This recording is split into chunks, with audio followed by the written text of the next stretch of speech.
બોલી લક્ષ્મીનારાયણ ભગવાન કી જય, ઉમિયા માત કી જય.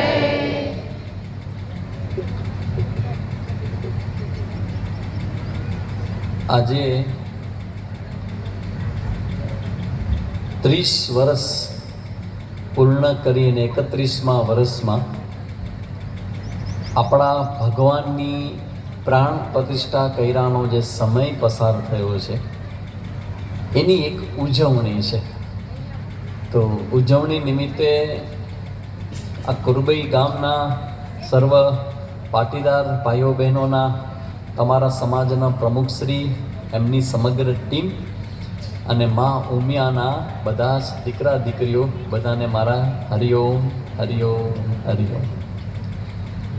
તમારા બધા સાથેની આ વાત કરવાનું જે વાતાવરણ ઊભું થયું છે આખું,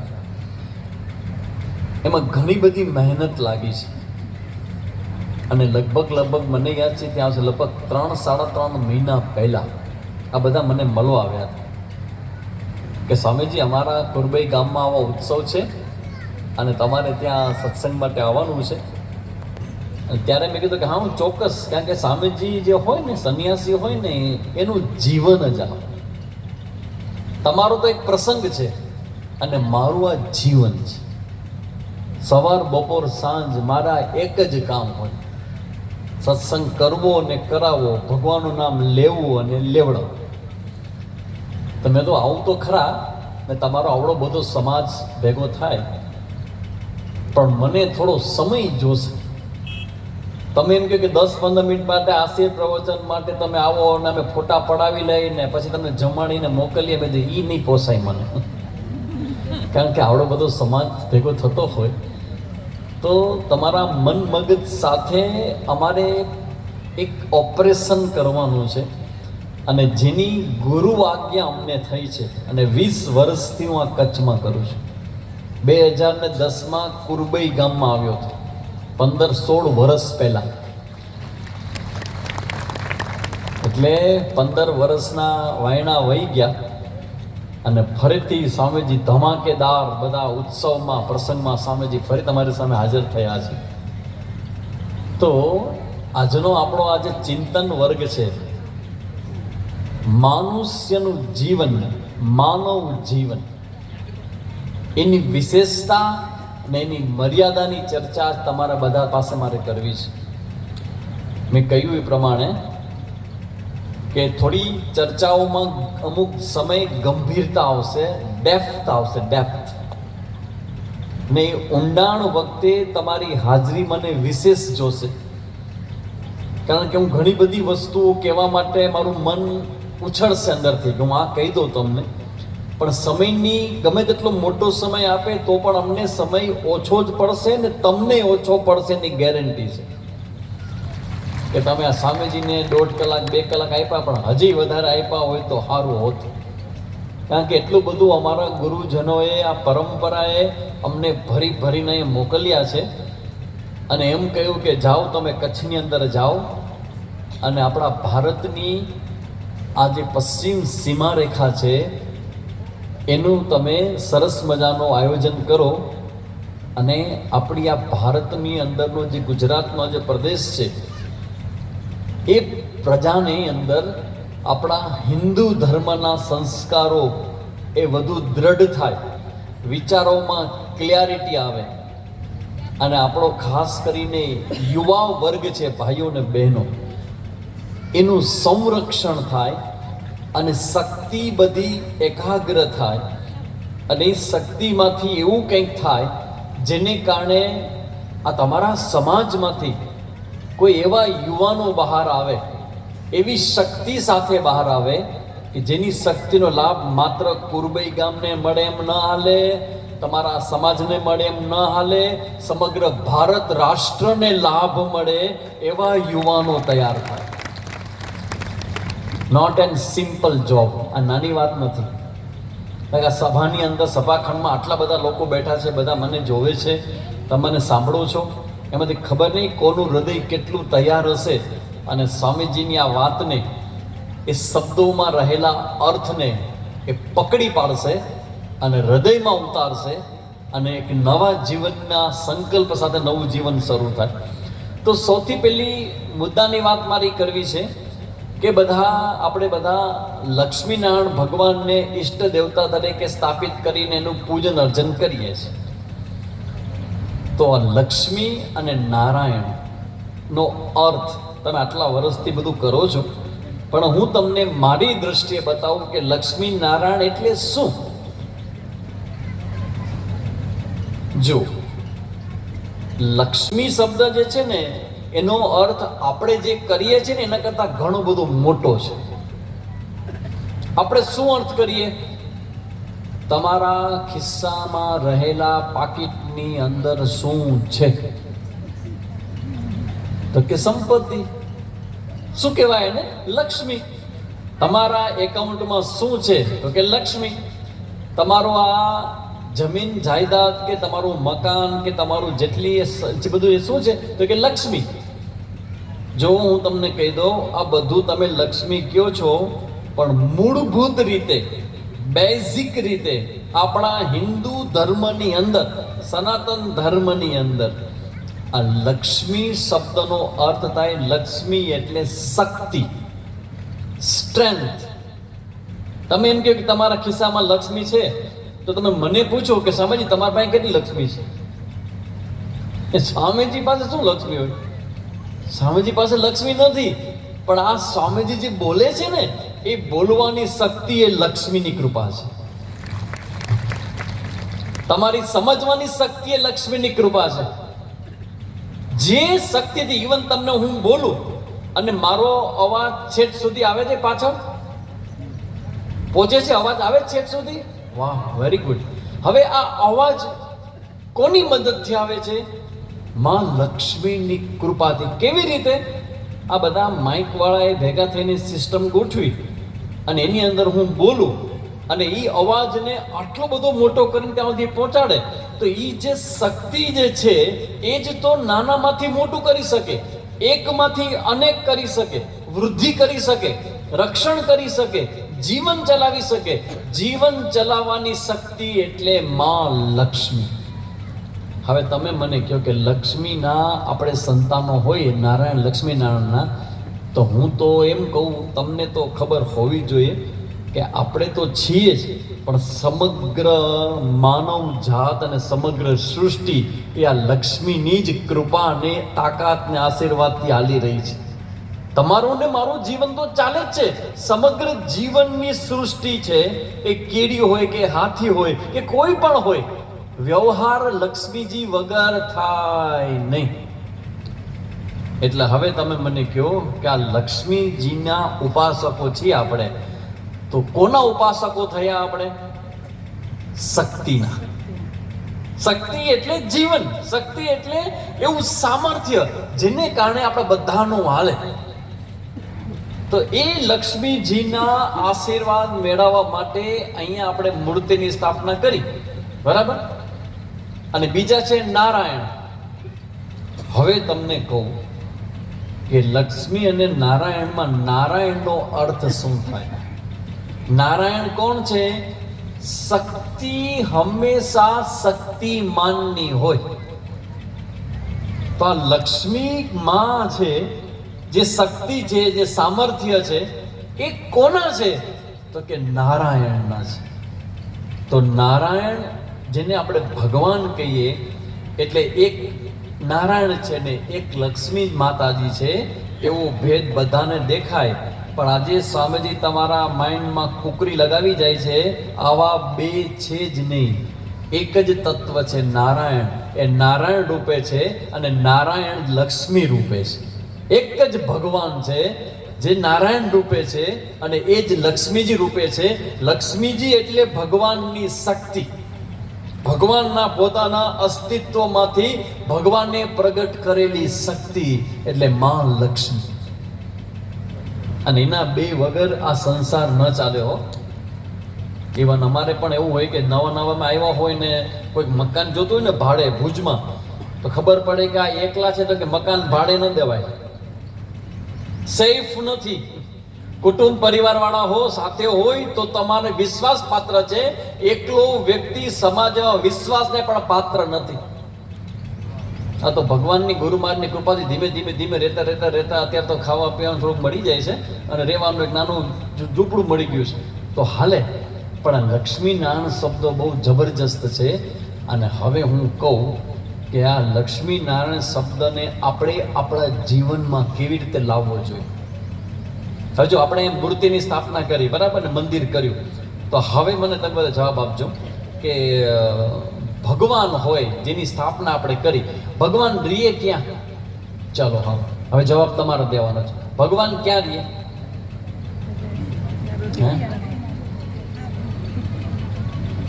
શ્યોર? હૃદયમાં ભગવાન રીએ? ઓકે, હા, મને જવાબ આપો કે હૃદયમાં ભગવાન રીએ તો બહાર કોણ છે? હા, હવે જવાબ કંઈક સાચો આવ્યો. જો અંદર ભગવાન છે તો બહાર ભગવાન નથી. તો હવે મને જવાબ આપો કે ભગવાન ક્યાં નથી? બધે જ છે. સનાતન ધર્મ કી આ સનાતન ધર્મમાં તાકાત છે, જેમ કહી શકે કે અમારો ભગવાન બધી જગ્યાએ છે, કણે કણમાં ભગવાન છે. જો કણે કણમાં ભગવાન હોય તો પછી એના મંદિર બનાવવાની શું જરૂર? ટ્રસ્ટીશ્રીઓને મારો પ્રશ્ન છે, તો બધી જગ્યાએ ભગવાન હોય તો પછી એના મંદિર શું કામ બનાવવામાં આવે? એ ભાઈ, બધી જગ્યાએ ભગવાન હોય બરાબર છે, પણ જ્યારે ભગવાનની કૃપા જોઈએ ને ત્યારે સ્પેશિયલ ભગવાન જોઈએ. જેમ કે હું તમને કહું, હવા બધી જગ્યાએ છે કે નહીં? છે. હવે મને કહો કે હવા બધી જગ્યાએ હોય, મેં તમને ગરમી લાગે અને હવા જોતી હોય એ તો બધી જગ્યાએ છે, તો પછી તમે પંખો લગાવો છો કે નહીં? પંખો શું કરે છે? બધી જગ્યાએ હવા છે પણ એ જરાક હવાને વધારે ફેંકે છે. તો ભગવાન તો બધી જગ્યાએ છે ભાઈ, પણ જ્યારે એ બધી જગ્યાએ રહેલો ભગવાન તમે એની મૂર્તિ બનાવો તો મૂર્તિ તો શેમાંથી બને? પથ્થરમાંથી. તો શું આપણે બધા પથ્થરને પૂજનારા છીએ? આ હિન્દુ જે છે, સનાતન ધર્મને માનનારો, એ પથ્થરને પૂજનારો છે? કારણ કે ભગવાન મૂર્તિ જે તમે બનાવો છો એ શેમાંથી બનાવો છો? પથ્થરમાંથી બનાવો છો, બરાબર કે નહીં? હવે મને કહો કે જે કોઈ એમ કહેતો હોય કે વિધર્મી લોકો છે ને એ આવા બહુ પ્રશ્ન આપણને પૂછતા થઈ ગયા છે. અને હું બધા વડીલને કહી દઉં કે જો તમારી પાસે આવા પ્રશ્નોનો જવાબ નહીં હોય ને તો છોકરાઓ તમારી પાસેથી ગમે ત્યારે હાથમાંથી નીકળી જશે. આ હું ઈશારો કરું છું. આ વિધર્મી લોકો જે રીતે મેથોડોલોજીકલી સનાતન હિન્દુ ધર્મ ઉપર જે બધા પ્રહાર કરે છે, one type of war, we are at war. આપણે યુદ્ધના મેદાનમાં ઓલરેડી છીએ. TCS કંપની વિશે કેટલાને ખબર છે? TCS હાથું તો કરો તો ઓહો, બહુ જ ઓછા, બહુ જ ઓછા. આ 1000 માણસમાંથી 4, 5, 15 હાથ TCS ના લેવા, આ ન ચાલે. સ્વામી છે TCS વળી શું થયું? તમને કોઈને ખબર છો કરે TCS? ટાટા કન્સલ્ટન્સી, એના વિશેના કઈ સમાચાર છે? શું થયું હમણાં?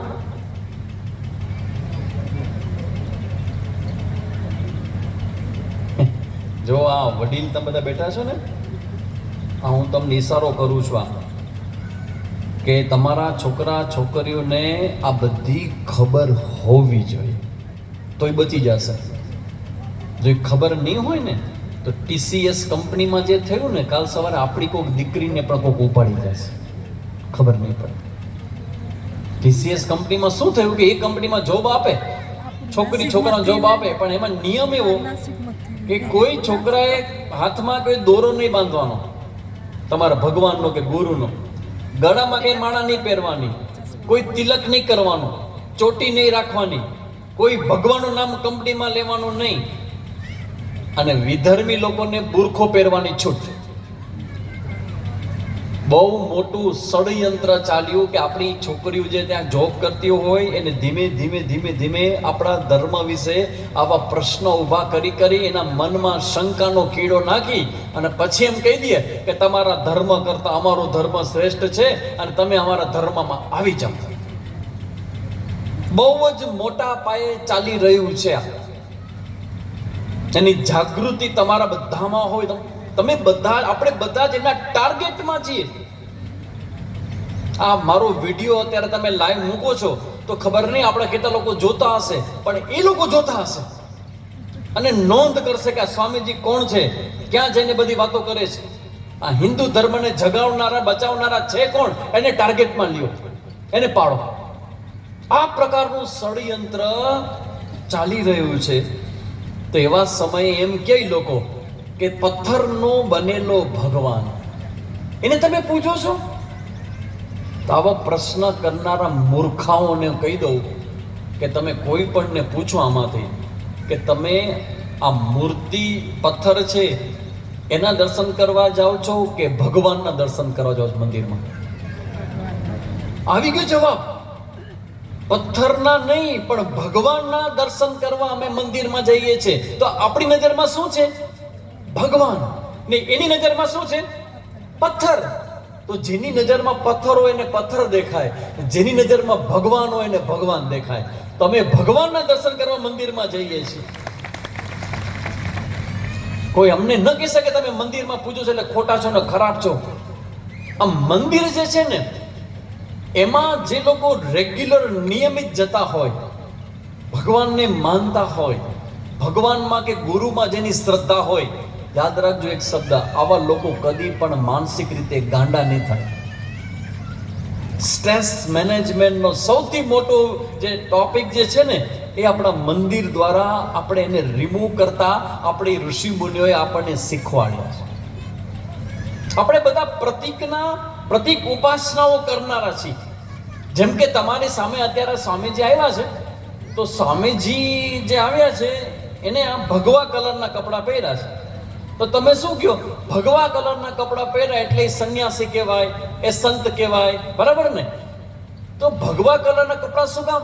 તો કે સૂર્યોદય થતો હોય, સૂર્યોદય હજી થાય નહીં, બહાર ના આવે, ત્યાં આકાશમાં લાલી પથરાયેલી હોય, એ લાલી જે એકદમ લાલ કલરની હોય, ધીમે ધીમે ધીમે એમાંથી કેસરી થાય. તો અમારો કેસરીયો રંગ ઉગતા સૂરજનો રંગ છે, જ્ઞાનનું પ્રતીક છે. આ કપડાં પહેરેલો વ્યક્તિ જ્ઞાન અને ભગવાનને સમર્પિત છે, એમાં શંકા ન કરવી. તો આપણે જે બધું કરીએ છીએ, ભગવાનની મૂર્તિની સ્થાપના કરીએ છીએ, એનર્જી ફિલ્ડ આખા યુનિવર્સમાં વ્યાપ્ત છે, એનર્જી ફિલ્ડ. પણ એનો લાભ લેવા માટે એને કોઈ જગ્યાએ મૂકવામાં આવે એટલે મંદિરની સ્થાપના કરી અને પછી તમે શું કર્યું? પ્રાણ પ્રતિષ્ઠાના મંત્ર બોલ્યા. પ્રાણ પ્રતિષ્ઠાના મંત્ર એટલે શું? તો કે યદ પિંડે તદ બ્રહ્માંડે, માના ગર્ભમાં રહેતું બાળક, એ માના ગર્ભમાં કેટલા મહિના રહીએ? 9 મહિના. કેટલા દિવસ રહીએ? 270 દિવસ. 7 ને 2 9. આ 9 મહિના ગર્ભમાં બાળક રહે ત્યારે એ બાળકનું સૌથી પહેલા ફિઝિકલ શરીર બને અને પછી એમાં અમુક સમયે એ પરમાત્મા એની અંદર પ્રાણ ફૂંકે એટલે બાળકનું હૃદય ધબકારા લાગે. એટલે ડોક્ટર ચેક કરે, હા ધબકાર આવે છે, એટલે બાળકના શરીરમાં પ્રાણ એક્ટિવ થયો અને એ જે પ્રાણ આવે એને કહેવાય જીવન. તો જ્યાં સુધી મૂર્તિ બનતી હોય ને તો આ લોકો બધા ટ્રસ્ટીઓ જાય જોવા માટે કે મૂર્તિ કેવી બની છે, ફેસ એક્સપ્રેશન કેવું છે, હાથ ને બધું બરાબર થયું છે કે નહીં. પછી એમ કહેશે કે જરા નાક બરાબર નથી ભગવાનનું, એટલે ઓલો શું કરે? ટાંકણો નાખે હરખું કરશે. પછી કે કાન બરાબર નથી, એ હરખું કરશે. પછી જેમ જેમ કહેશે ને એમ ઓલો મૂર્તિકાર બધું કરતો જશે. પછી જ્યારે સાંભળજો, મૂર્તિકારને ખબર છે કે પ્રાણ પ્રતિષ્ઠા કોને કહેવાય. જ્યારે અહીંયા પ્રાણ પ્રતિષ્ઠા ભગવાનની થઈ જાય પછી આ ટ્રસ્ટીઓને કહો કે મૂર્તિમાં હજી એનું કપાળ નાનો છે, થોડુંક મોટું કરવું છે. તો મૂર્તિકારને કહે કે ભાઈ હજી આ અહીં થોડુંક મોટું કરી દે ને, એટલે મૂર્તિકાર કહેશે નોટ પોસિબલ. શું કામ? કારણ કે હવે તેમાં પ્રાણ આવી ગયા, હવે તો એ ભગવાન જીવતા થઈ ગયા, લાઈવ થઈ ગયા ભગવાન. આવા ભગવાન છે. તો એની ખબર મૂર્તિકારને પણ છે કે પ્રાણ પ્રતિષ્ઠા થાય એટલે હવે ભગવાન થઈ ગયા. જો વૃંદાવનમાં એક ભાઈ